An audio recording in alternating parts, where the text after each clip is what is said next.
James Malinchak makes millions of dollars as a motivational speaker. I love what I do. I love to impact people. Now he will face the harsh reality of one of America's most desperate communities. So many places boarded up. There is no hope here. Living in a dangerous city struggling with poverty and crime. Someone stabbed her to death. Dude didn't point a gun on me. You shouldn't have a file folder that says they died too young. For 6 days, he will leave his lavish life behind and conceal his true identity. Ain't nobody coming in here.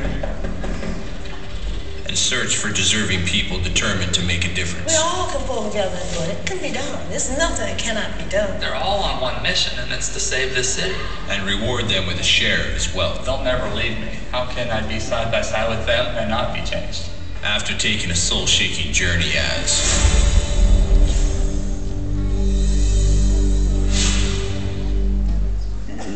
That's right. Central's own James Malinchak is going to be here next weekend. And he's going to be sharing with us how he made his millions of dollars, but also he's going to give us some kind of behind the scenes of what it was like to be on ABC's hit TV show.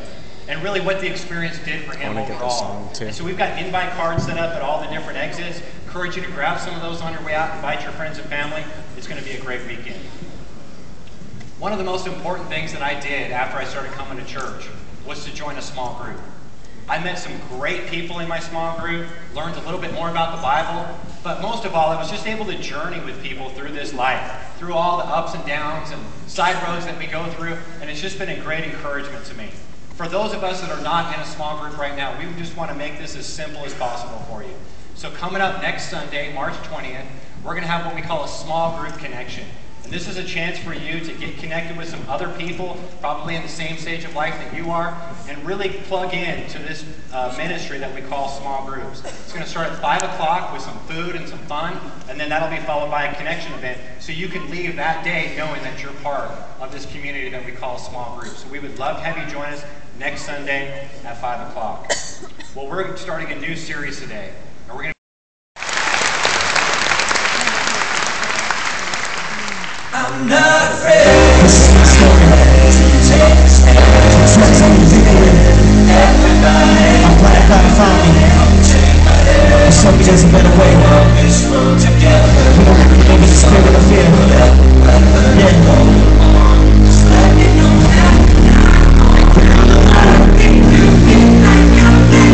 Someone who wasn't easy, thinking of the poor boys. Christmas came around, didn't expect any toys. Left alone on the week. Saturday was fun.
The world has a lot of fears, and they all have names.